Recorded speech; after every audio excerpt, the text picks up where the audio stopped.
My body is strong, human. I'll give you strong children, begged the captive alien woman. Snow fell in slow, silencing sheets over the bones of a dead colony. Kane crouched near the wreck of his crash pod, breath coiling in the bitter air. His gloves were torn at the knuckles. A cut on his cheek had crusted over with frost, splitting anew each time he moved his face. He leaned into the weak flicker of the heat coil, adjusting the last clamp on the makeshift shelter. It wasn't elegant, just a gutted wing, thermal foil, and 2 spools of salvage cable. But it held, mostly, enough to trap heat, at least for tonight. The HUD in his collar flashed red again. Promethean 6. Rescue Ida. 15 days, 4 hours. He exhaled through his nose. Even that hurt. 15 days, on this planet. Kane looked up at the skyline. Jagged spires of frozen alloy and shattered stone, remnants of Promethean 6's once glorious ambitions. The colony had been abandoned a decade ago, left to rot when atmospheric control systems failed, and the winters crept further into the bones of the world. The planet had once been called Daedalus, a name given by hopeful engineers and off-world planners. Kane remembered the files. High-altitude agriculture, they'd said. Resilient biosoils, temperate stability. Bullshit. The air was barely breathable. The ground never thawed. Now the place was a mausoleum with frostbite. Kane wiped his brow with a cloth, then immediately regretted it. Sweat froze too fast here.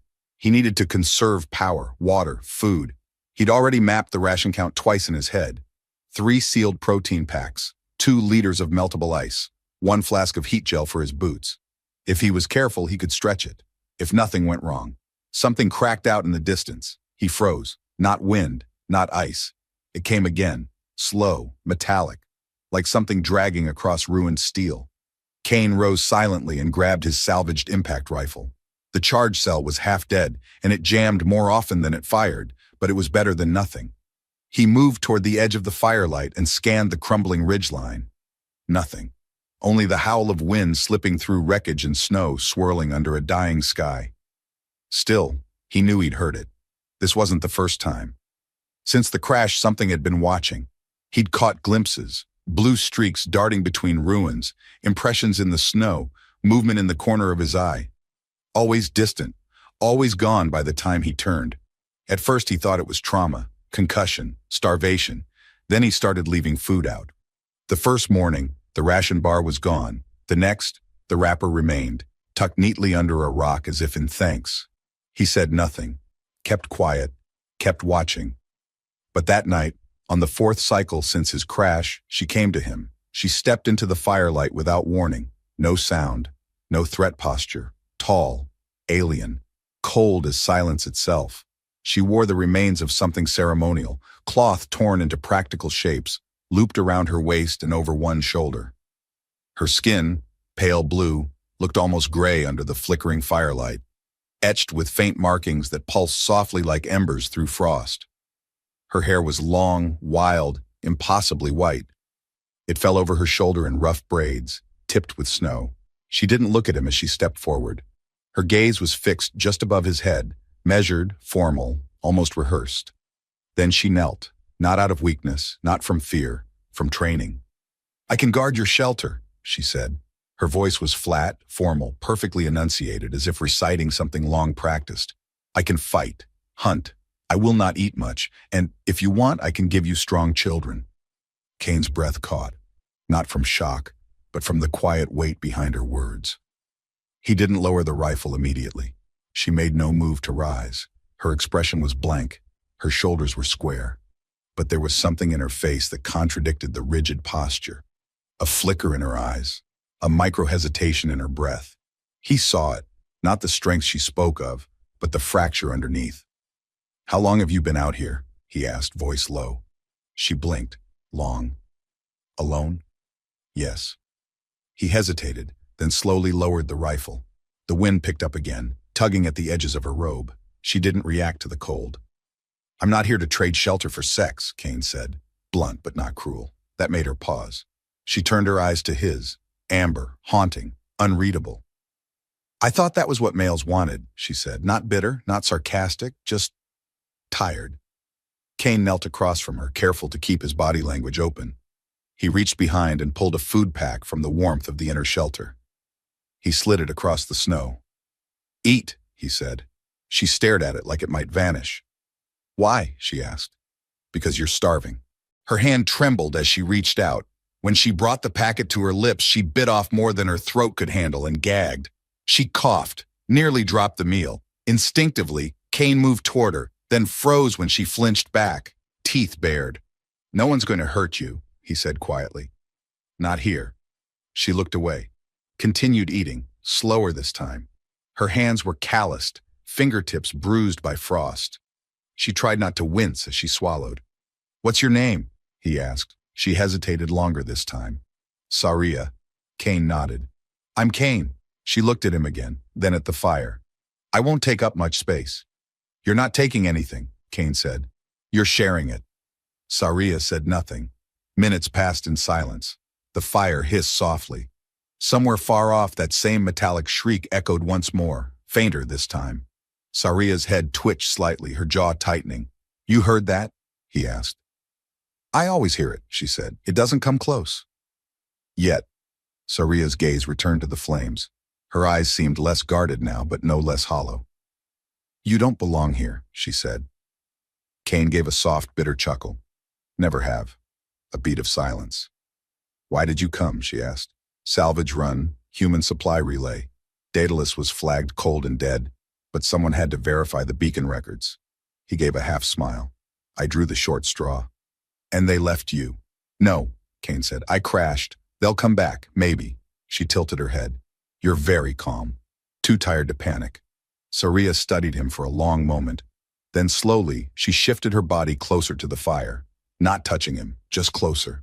She drew her knees up to her chest, wrapping long arms around them. Her markings, faint as ghostlight, pulsed just a little brighter. Kane didn't ask what they meant. She didn't offer. But for the first time, her eyes didn't drift away from his. Who told you that's all you're good for? He asked quietly. Saria blinked. Her lips parted slightly, then closed again. He didn't press, but the question hung there.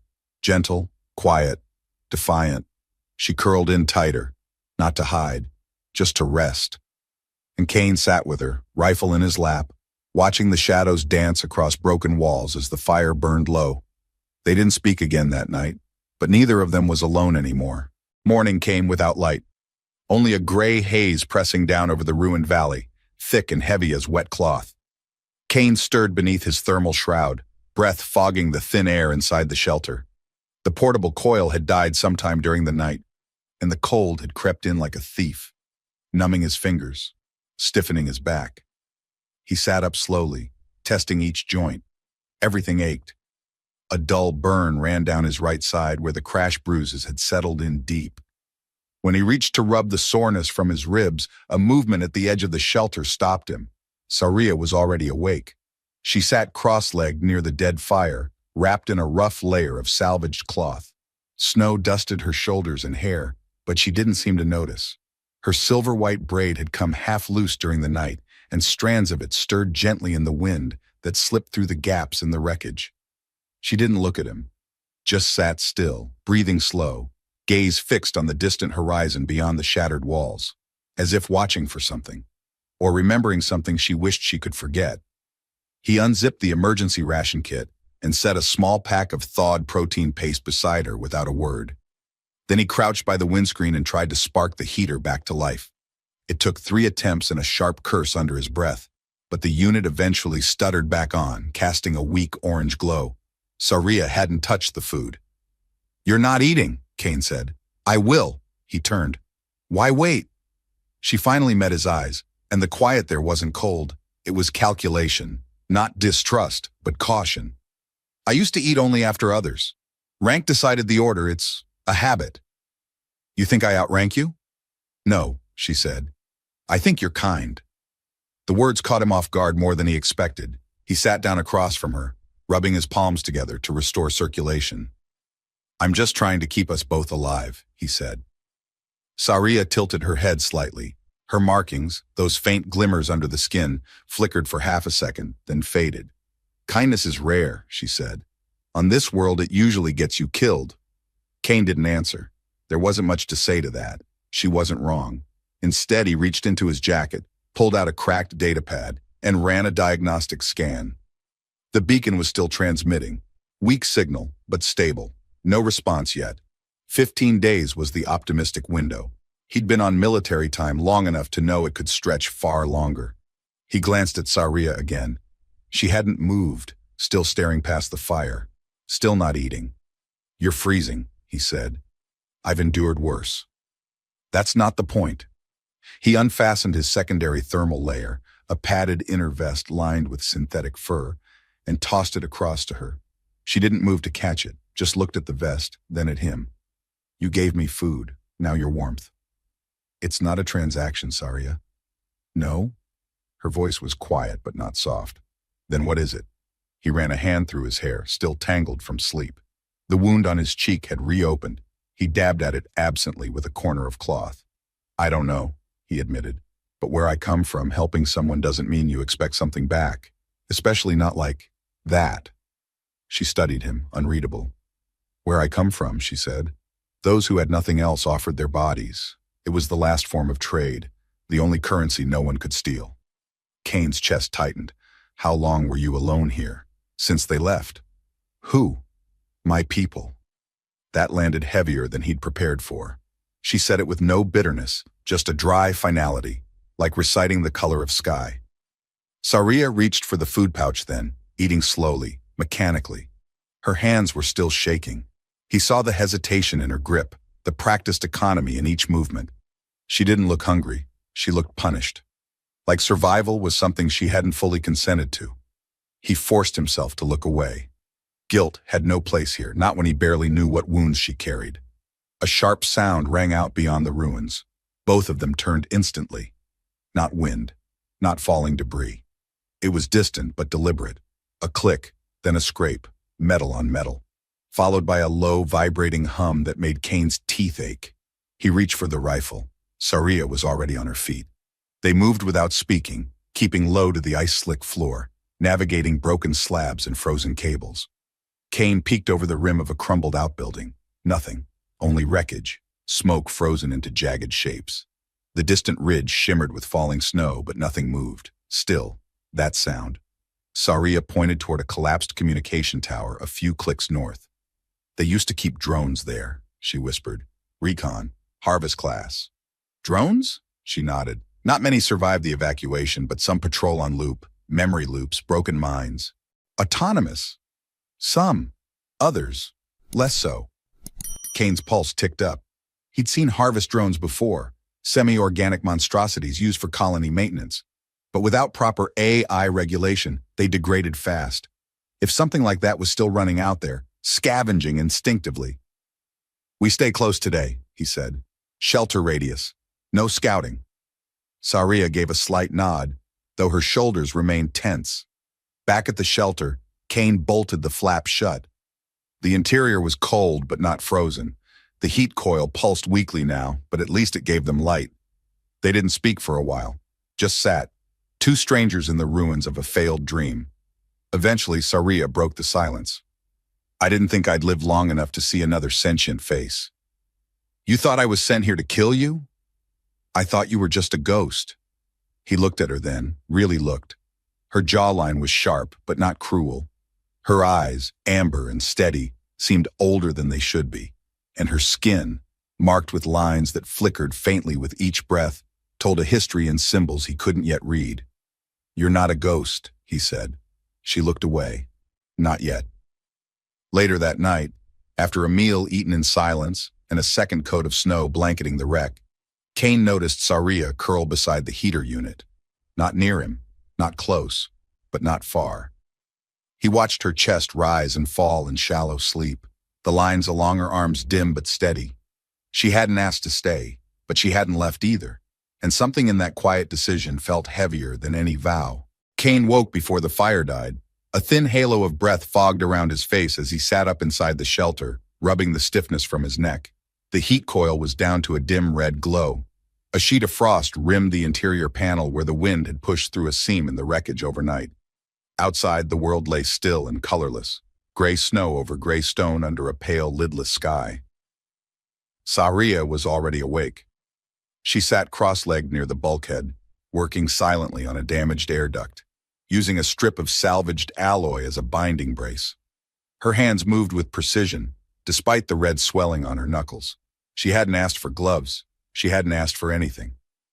"You're supposed to rest," Kane said quietly, not moving from his position. "I don't know how," she answered without looking up. There was no bitterness in her voice, only fact, as if rest were a language she used to speak, long forgotten now. He shifted, wrapped the emergency foil tighter around his legs, and studied her. In the dim interior light, her skin looked muted, almost steel gray. Only the faint glow beneath her tribal markings hinted at warmth, if not of the body, then of something still buried deeper. She stood to adjust a coil on the power array. The motion made her wince slightly, but she didn't stop. "You're hurt," he said. "I've been hurt before." "That's not an answer." "It is the only one I have." She moved to reset the heater without waiting for his response. When it clicked back to life and began humming softly, Kane let out a breath and pushed himself to his feet. Outside, the wind had dropped. A rare quiet settled over the valley ruins, but it felt unnatural, like the silence before a fault line slips. Kane checked the beacon patch on his collar. Still transmitting, still unread. 14 days left, he said aloud, not expecting a reply. Saria was beside him now, her gaze on the horizon beyond the collapsed ridgeline. "You trust the numbers?" she asked. "I trust the machine, not the people waiting to receive it." "They'll leave you." He turned toward her. "And what makes you so sure?" "They left me." It was the way she said it, not with spite or sorrow, but with the detached clarity of someone who had long since stopped waiting for answers. He studied her profile. The harsh angles of her jaw softened slightly by the tangled white braid over her shoulder. She didn't meet his gaze. Kane stepped outside, boots crunching softly in the snow. The air was sharp, thin. The valley stretched before him, a graveyard of rusted structures and fractured metal limbs reaching skyward like the bones of something ancient and long dead. And somewhere in that dead silence, something moved. He turned sharply, rifle instinctively rising. Nothing. Only a slow drift of snow from a broken scaffold. But he'd felt it. Back inside, Saria had resumed tightening the vent seal. He handed her a cloth. "For your hands." She took it but didn't use it right away. "Where did you learn this?" he asked, gesturing to the work. "Command support," she paused. "We were taught basic field repair, but mostly I learned from watching others. Fixing meant fewer punishments." He crouched beside her as she worked. "Was that common? Punishment for needing help?" She gave a soft exhale, almost a laugh. It was common to be discarded when no longer efficient. Kane didn't speak. He just watched her fingers tighten the final loop, then set the tool down slowly. For a long moment, neither of them moved. "I didn't ask what you were," he said finally. "I asked who you were." She turned to him then, and for the first time, she didn't look through him. She looked at him. "I don't know yet," she said.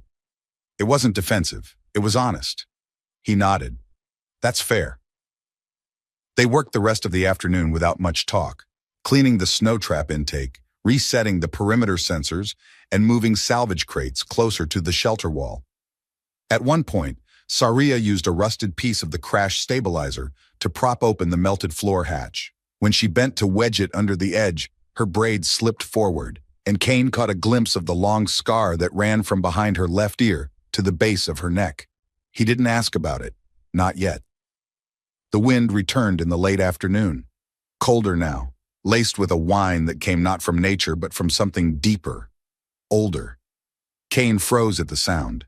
It rolled across the broken rooftops like a mechanical breath, long, pulsing, too regular to be wind. Saria's eyes flicked toward him. "It's closer." "I know." They retreated inside, set the pressure lock on the outer door, and sat near the relit heater. The temperature stabilized. The light turned golden again, casting both of their faces in a warmer hue than they'd seen in days. Kane opened a packet of protein meal and split it with her. "You eat first," he said. She hesitated, then took it. Her hands didn't shake as much this time. He broke the silence slowly. "Back when you offered yourself, that first night, did you really think I'd say yes?" "I didn't think anything," she said softly. "I only acted the way I was taught." Kane nodded slowly. "And now?" Saria met his gaze. "Now I hesitate. And it feels wrong. But I don't regret it." He leaned back against the bulkhead. "No one should be taught that's all they're good for." No one told me. They just stopped calling me anything else. The heater clicked. Outside, the moaning metal came again, closer. Kane set his jaw. Whatever that is, it's hunting patterns. Sahria nodded. I've seen drones do that. Not just military ones. Security bots, mining rigs, old AI loops. They act like wolves when corrupted. Can they breach shelter? If they're desperate, or if they remember they used to. He adjusted the rifle in his lap. You sleep tonight, she said. I thought we agreed to alternate. You're more tired than I am. How do you know? Because I can hear your ribs grind when you move. He smiled despite himself. You're not as cold as you act. She didn't return the smile, but her voice softened. You're not as alone as you think. Kane closed his eyes for a moment. Let the warmth of the heater press against the side of his face. Let the silence between them settle again. When he opened them, Sahria was already curled beside the bulkhead. Not close, but not far. Her head was turned toward the corner, her body less rigid now, her hands tucked beneath her chin. She hadn't asked permission. She'd simply stayed. And Kane, for the first time since the crash, allowed himself to feel something that wasn't dread. He allowed himself the smallest flicker of hope, not for rescue, not even for survival, but for a future in which she stayed and chose to. By the time the sun broke through the haze, it was already fading. Daedalus rarely showed its sky clearly, but when it did, the light hit everything like it was afraid to stay, soft, pale, and brief.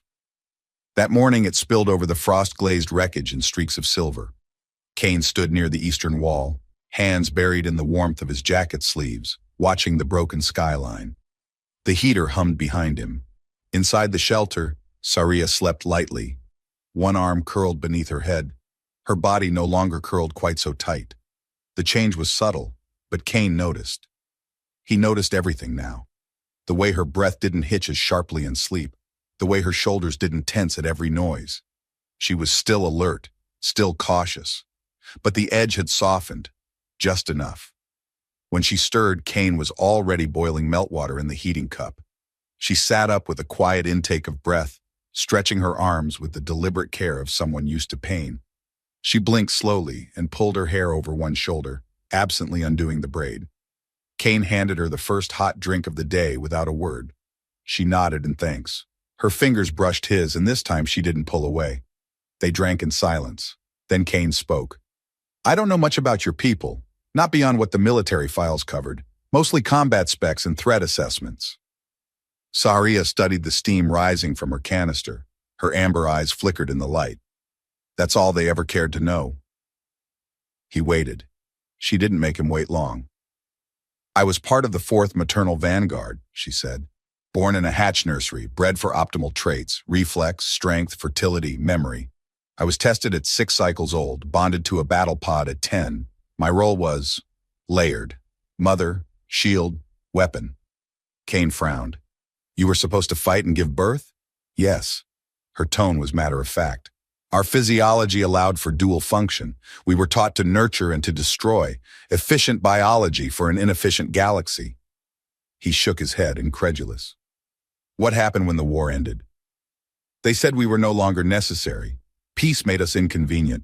Our aggression, our capacity for self-determination, flaws in a post-war model. She glanced at him.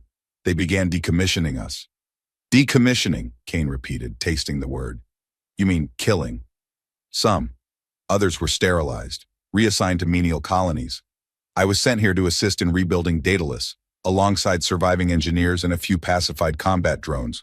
They told me it would be temporary. Her voice lost some of its evenness then. Then one day the supply ships stopped. The human contractors pulled out. The colony was written off as economically unsalvageable. Everyone left, except me. You stayed behind alone? He asked. I wasn't given the choice. They left in the night cycle. I woke to silence. Kane set his canister down slowly. No wonder you don't sleep, he said. Sahria gave a quiet shrug. I learned.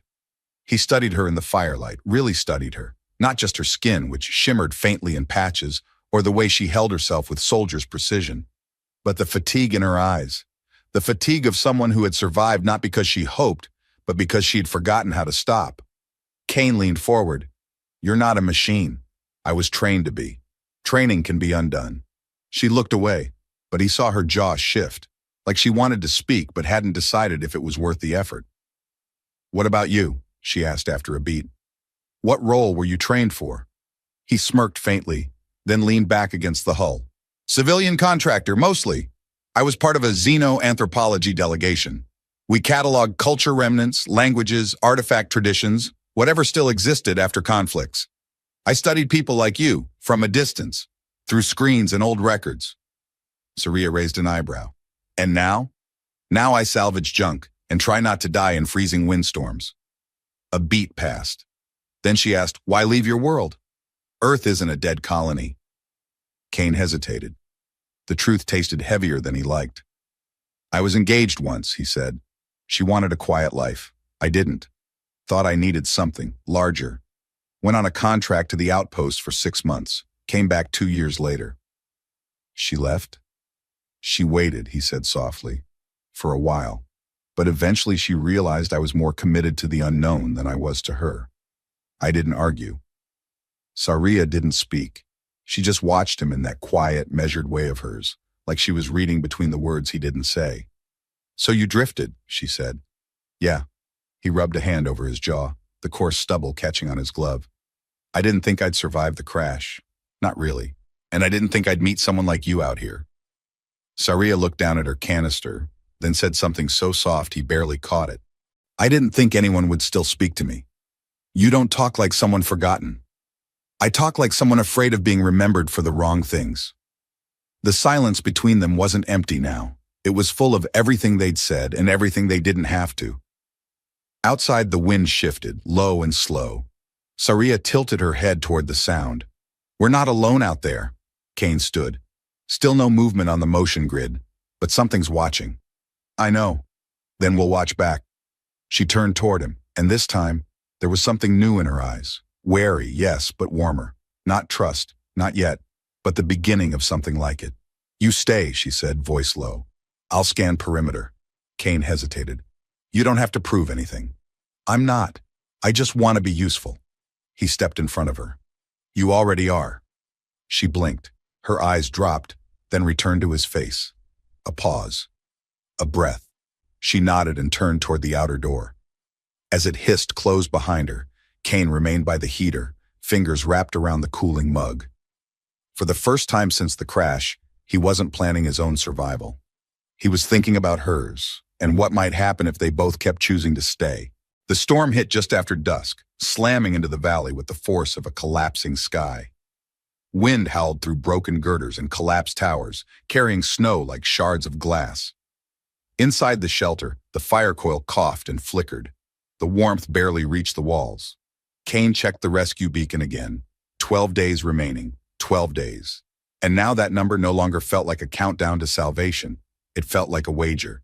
A thin red promise against the weight of steel and silence pressing in from all sides. Saria returned from patrol just before the worst of the storm settled. Her braid was rimmed with frost, her skin flushed blue-white from the cold, but her movements were still precise, fluid, not panicked, not even hurried. "You saw something," Kane said before she could speak. She nodded once. "Lower ridge, the shadow again, closer." "Machine?" "I couldn't confirm, but it mimicked my pacing. Paused when I paused. Shifted direction when I did. It wasn't wandering." "Then it's watching," Kane said, jaw tightening. Saria unwrapped the ice-stiff outer cloth from her arms and crouched near the heater. Her eyes were still fixed on some invisible place beyond the wall. "It's testing us," she murmured, "probing for weakness. I've seen this behavior before." Kane moved to the viewport slit. Wind scoured the snow into blinding currents. Nothing visible. But he trusted her. "You think it's a drone?" "Number drones don't move like that. They don't wait." He turned. "Then what?" She looked up at him, face stark in the firelight. "A reclaimer." He froze. "I thought those were decommissioned. They were supposed to be. But a few units survived the shutdown protocols. Long-range autonomous recon machines, Valkai made, used for battlefield retrieval and biotag recovery. When the war ended, they stopped receiving commands, so they made their own." "And now they're hunting?" he asked. Saria's voice dropped. "Not hunting, purging." Anything without a current combat ID is classified as scrap. Kane exhaled slowly. So we're both ghosts to it. She nodded once. You're not on its registry. I was removed from mine. Outside, the wind screamed. They worked in silence. Kane reinforced the doorway with a third salvage panel and rerouted power to double-charge the emergency beacon, just in case. Saria moved with the same brutal efficiency she always did. No wasted steps, no questions asked. But something in her movements had changed, not her speed, her tension. She was preparing for war. As Kane anchored the outer seal with a makeshift brace, his hand brushed hers.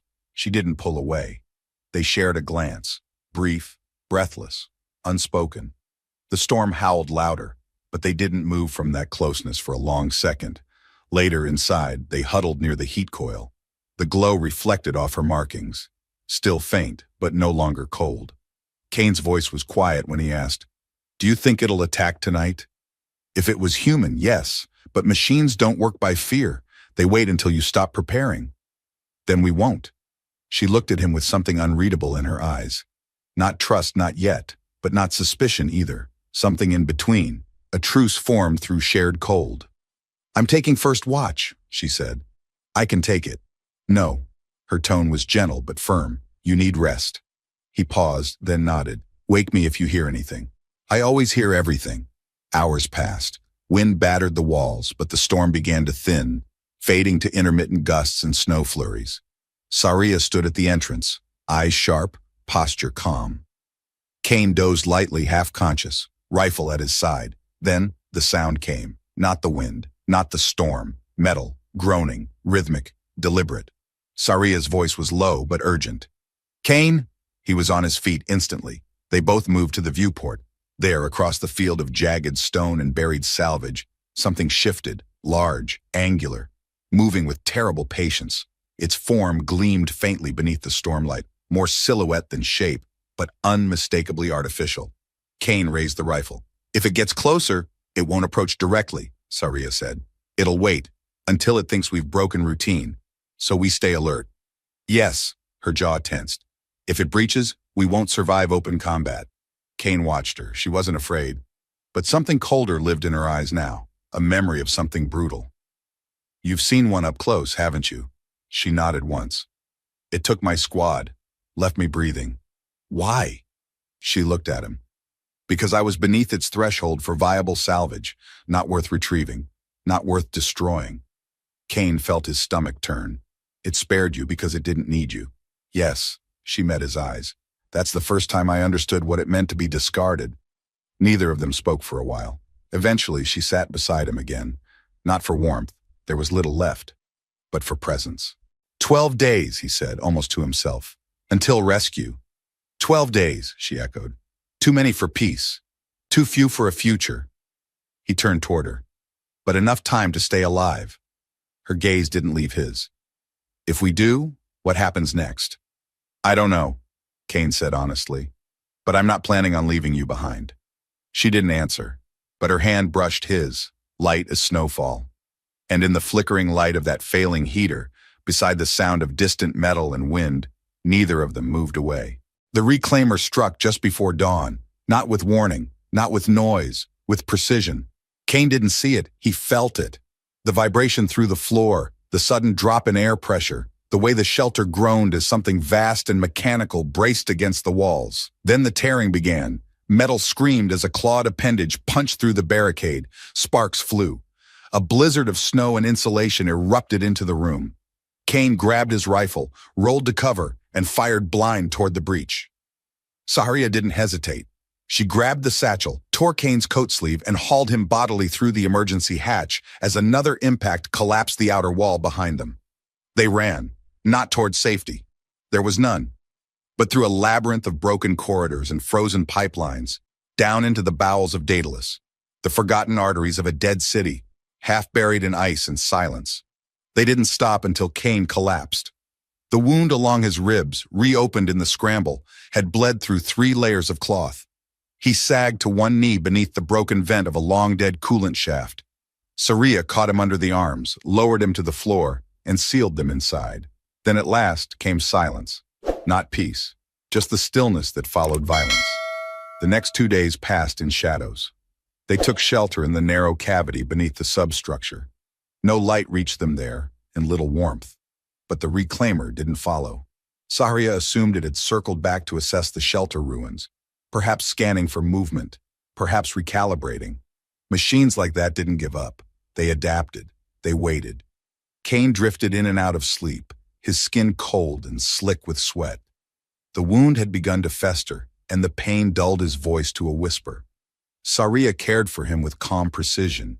She rationed their last protein bar over 3 meals, melted ice through a worn filter, changed his dressing twice with scraps of heat cloth. She didn't speak often, but she stayed close. The air inside their hiding place was dry and metallic, tasting faintly of rust and decay. The shelter's emergency heater had been left behind. The only warmth came from each other. On the second night, Kane stirred. His voice cracked. "How long?" 2 days, Saria answered, her hand already at his forehead. "The signal's still active. Drone hasn't returned." He tried to sit up, failed. "You should have gone." She didn't reply. "I mean it," he whispered. "Left me. Found the extraction point." "I don't leave the wounded," she said simply. Kane gave a pained smile. "That's soldier talk." "I never stopped being one," she said, not proudly, just plainly. She shifted to check the bandage. Her hands, though stiff from cold, remained steady. "You have a fever," she added, "but it's not deep yet." Kane chuckled once. "That's reassuring." Saria watched him a moment, then did something she hadn't done since the crash. She lay down beside him, not for heat, not even for comfort, but because she was tired of keeping the distance between them alive. Kane said nothing, but his breathing slowed.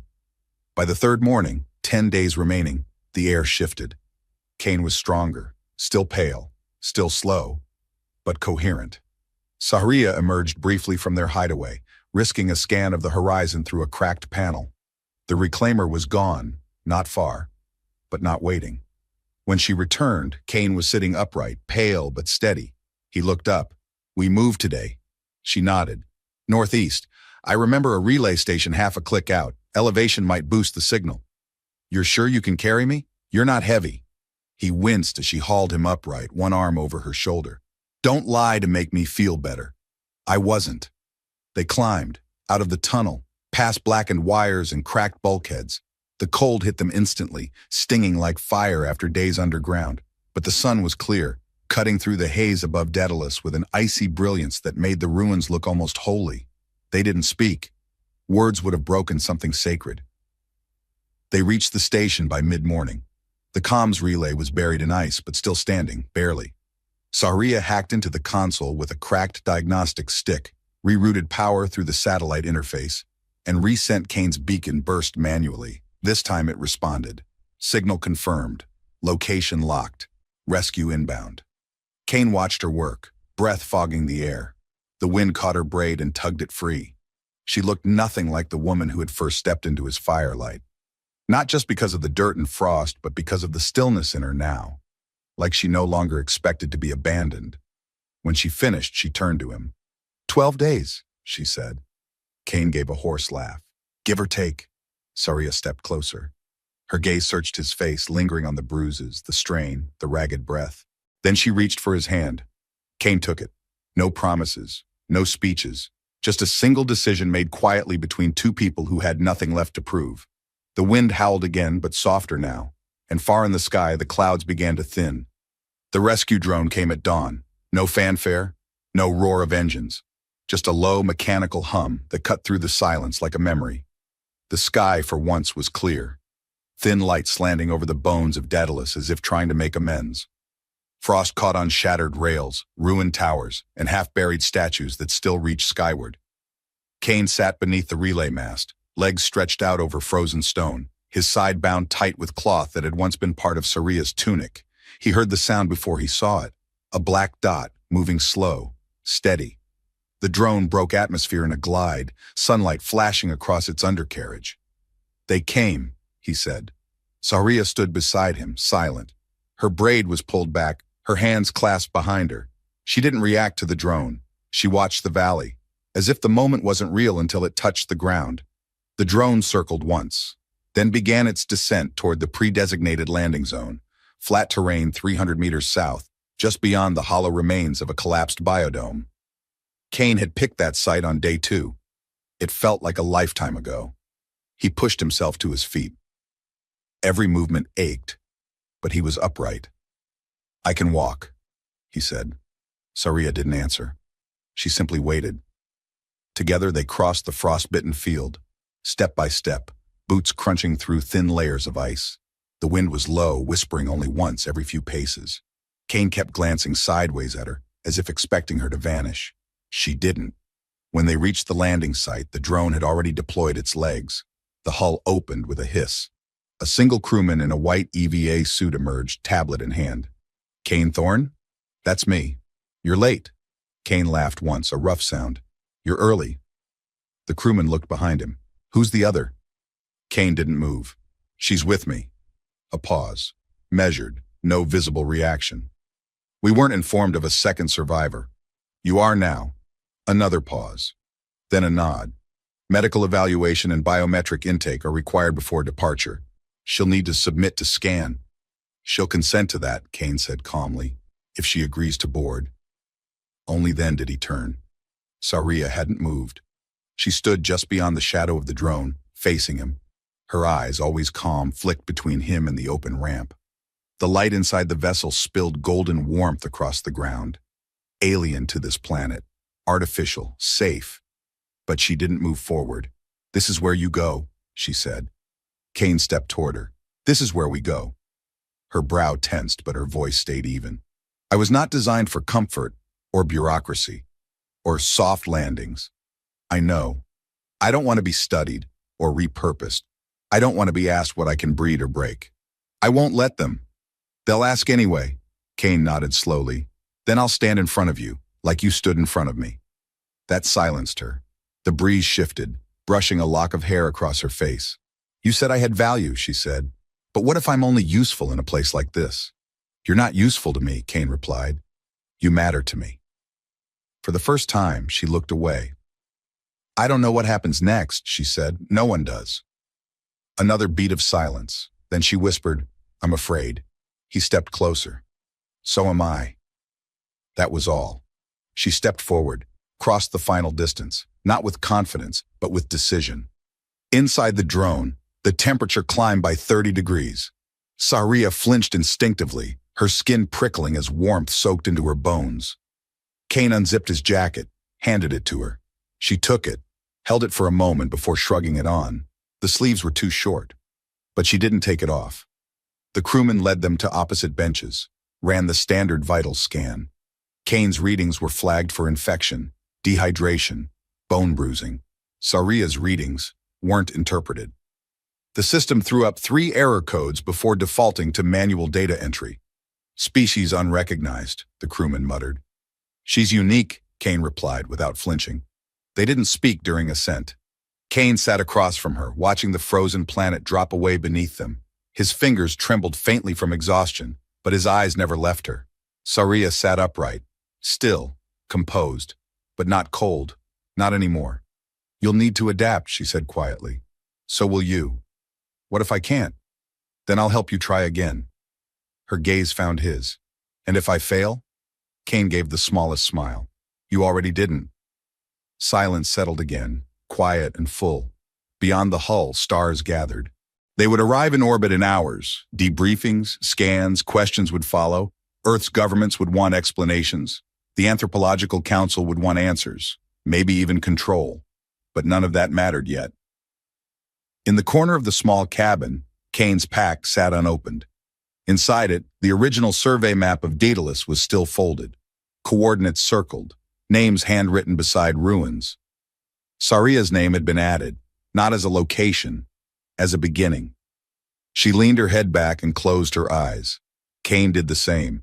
And as the drone left the dead world behind, neither of them dreamed of the past. They dreamed of firelight and hands that chose to stay. The room was warm, not artificially warm like the drone cabin, or bitterly warm like the heat coils of Daedalus, but honestly warm. Sunlight filtered through real glass, soft and golden, painting the pale walls with slow-moving light. The air smelled faintly of wild lavender and something sweet, Maybe fruit left out on the table too long. They were safe now. In the rehabilitation quarters of a low-orbit research station above Europa's sister moon, both of them had been given temporary housing. Sterile, clean, stocked with necessities, but impersonal. Kane had hated it at first. So had Saria. But this room, their shared one, had become something different. It had become theirs. They sat by the window in silence. Kane leaned against the frame, sleeves rolled up, a thin scar still visible beneath the cuff of his shirt. His ribs had mostly healed. He moved slowly now, only out of habit. Saria sat cross-legged on the cushion beside him, back against the wall. Her braid was loose.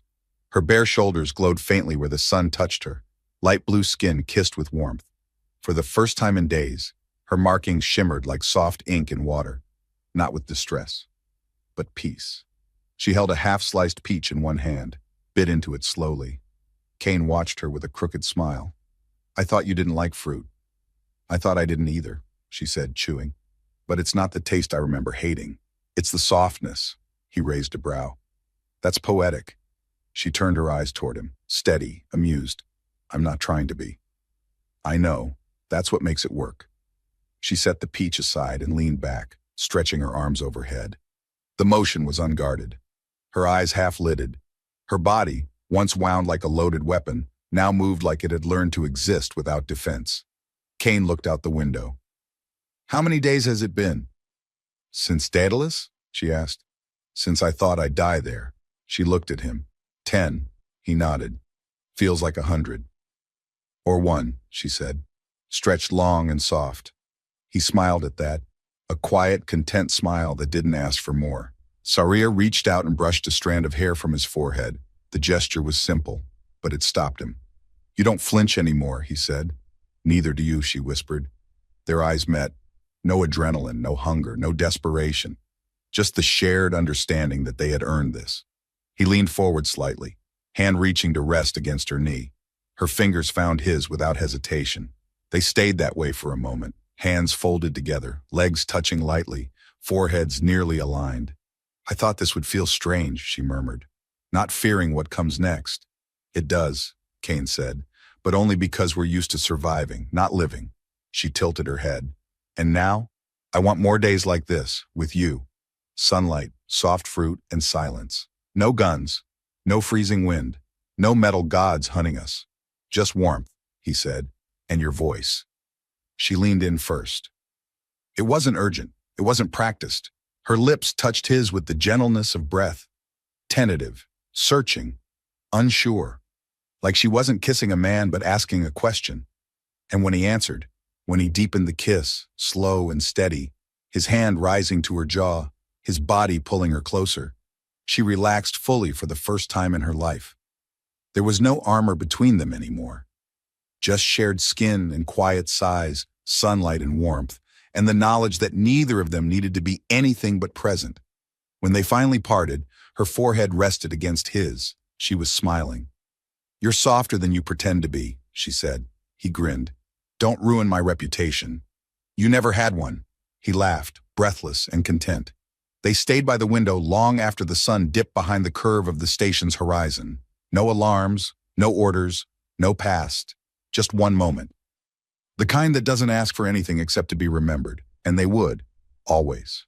Later that night, long after the lights had dimmed and the stars shimmered like watchful embers outside the window, they lay curled on the same cot, arms tangled, breath slowed. Neither of them spoke for a long while. It was Saria who broke the silence. Her voice was soft, almost hesitant. "Kane." "I've been thinking about what I said to you that first night when I offered you children." He didn't move, didn't tense. "I remember. I didn't mean it, not the way I should have." He turned toward her then. His hand found hers in the dark.